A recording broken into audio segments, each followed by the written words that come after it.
রাত যখন 9:30 বাজে তখন দীপঙ্কররা আমাদের বাড়ি এসেছিল।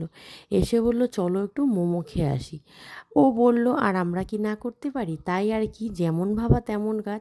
ওই 9:30টার দিকে এসে বলল, 5-10 মিনিটে রেডি হয়ে বেরিয়ে পড়লাম সবাই মিলে মোমো খাওয়ার উদ্দেশ্যে।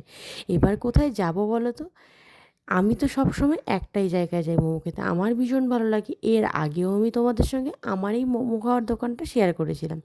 এটা হচ্ছে এসএফ রোডের রাধিকা ফাস্টফুডে।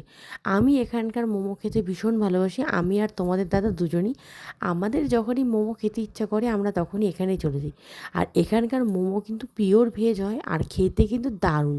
তো চলো, আমি যতক্ষণে মোমোগুলো খাচ্ছি ততক্ষণে তোমরা একটু ভিডিওটা লাইক কমেন্ট শেয়ার করে ফেলো। আর এখানে সবাই কিন্তু দেখো খেতে ব্যস্ত। আর যারা যারা এখনও এসএফ রোডের রাধিকা ফাস্টফুডে মোমো খাওনি তারা কিন্তু অবশ্যই ট্রাই করবে, দারুণ টেস্টি মোমোগুলো। দেখা হচ্ছে নেক্সট ভিডিওতে। Bye bye.